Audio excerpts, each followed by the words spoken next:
Сәлеметсіздер ме, құрметті оқушылар?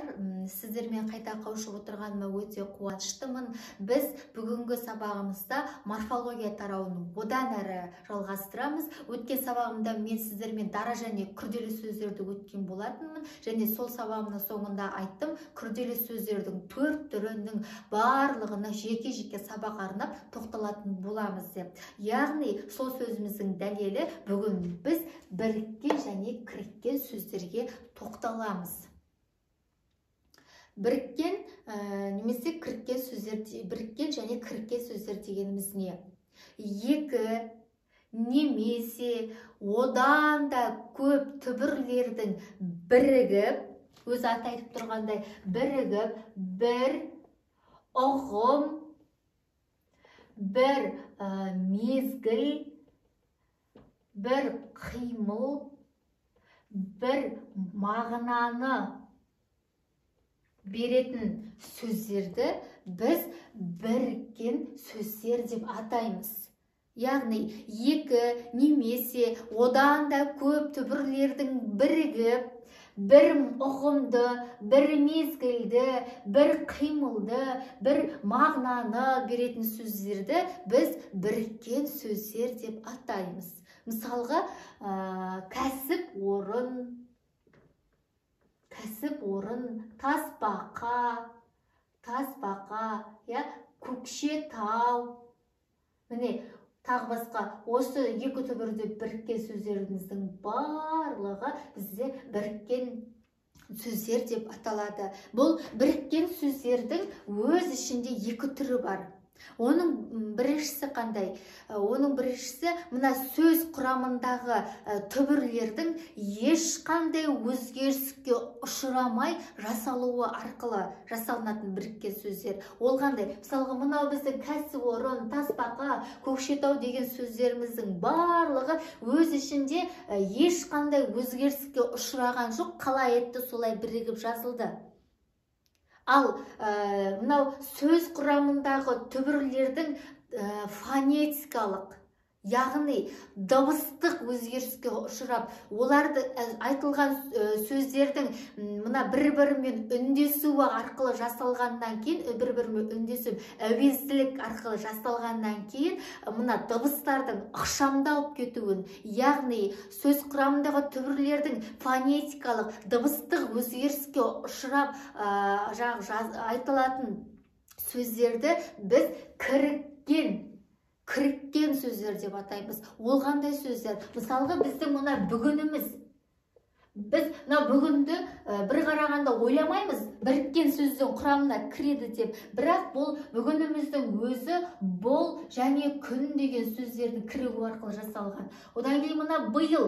Біз биылды да ойламауымыз мүмкін. Бұл біріккен сөздің ішіндегі кіріккен сөзге жатады деп. Биылымыздың өзі бол, жыл деген сөзге кіріккен. Одан кейін мына әперіміздің өзі алып, бер деген сөздердің кірігу арқылы жасалған. Одан кейін мына түрегел. Орныңнан түрегел дейді ғой үлкен кісілер. Соның өзін тұр, кел деген сөздердің мысалға кірігуі арқылы жасалған. Яғни, бүгін, биыл, әпер, түрегел деген сөздеріміз мысалға фонетикалық дыбыстық өзгеріске ұшыраған. Енді бұл біріккен және кіріккен сөздердің емлесі қандай? Соған тоқталайық. Емлесі дегеніміз бұл жасалу жолы, негізгі ерекшеліктері. Яғни, біздің мына біріккен, кіріккен сөздеріміздің барлығы бірге қосылып жазылады. Олардың арасында бөлек жазылу, дефис арқылы жазылу, қысқарып кету деген әңгіме жоқ. Олардың барлығы аты айтып тұрғандай бірігуі арқылы жасалады, ешқашан бөлек жазылмайды. Одан кейін мынау мен жаңадан арнайын,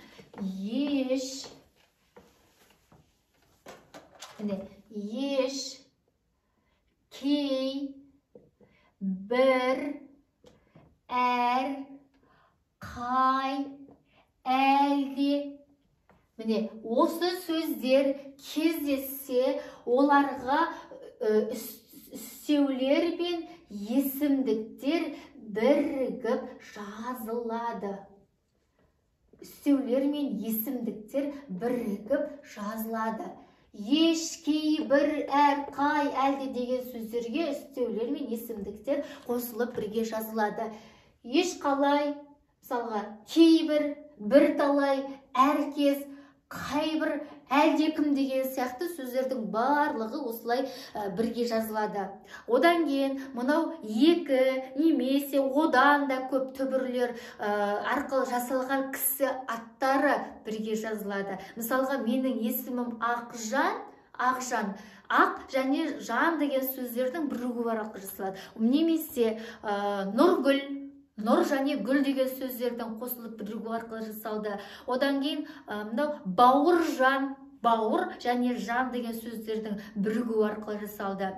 Сол сияқты екі немесе үш одан да көп түбірлердің бірігуі арқылы жасалған географиялық атаулар бірге жазылады.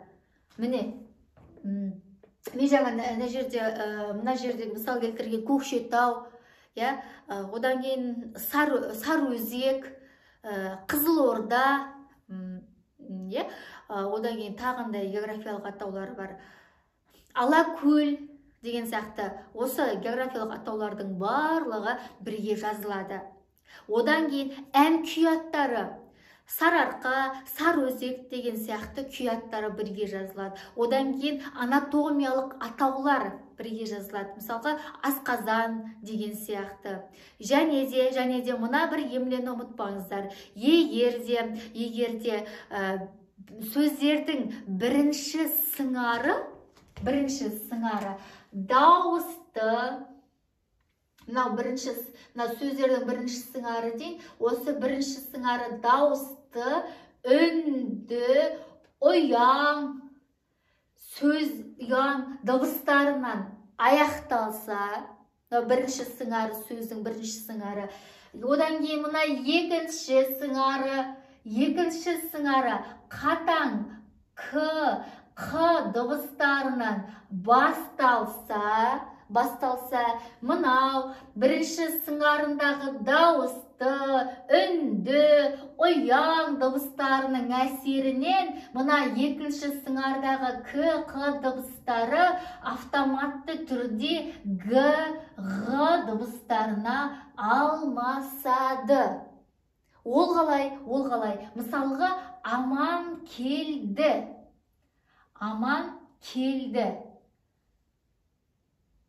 Екі түбірден жасалған бірігу арқылы менің бірінші сыңарым аман, соңғы қандай дыбысқа аяқталды?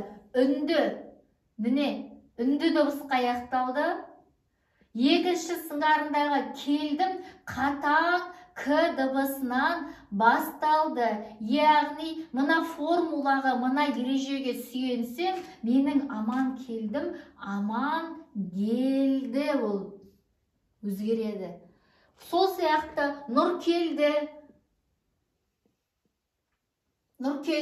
Мысалға, нұр келді. Рым менің дауыссыз үнді. Кім дауыссыз қатаң. Мына ережеге тағы сүйенсем, міне, мына үндінің әсерінен менің кім автоматты түрде г-ға айналды да нұр келді болды. Сол сияқты бота көз, дауысты, жуан, кім қатаң.